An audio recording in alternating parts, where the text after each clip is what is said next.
Hi, this is Todd Olthoff, and welcome to another edition of Screencasts Online. This week we will take a look at a database application by Ninix Software called Ninix.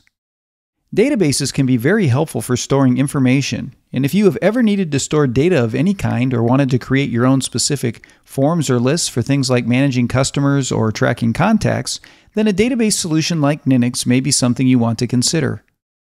Ninix allows you to create your own custom databases for storing all kinds of information, and it does it in an easy-to-use interface. You can create multiple tables to hold different types of information, import and export information to and from your database, and create forms and reports for analyzing, sharing, and printing your database information. It also has an iOS version of the app so that all of your databases can stay in sync using iCloud.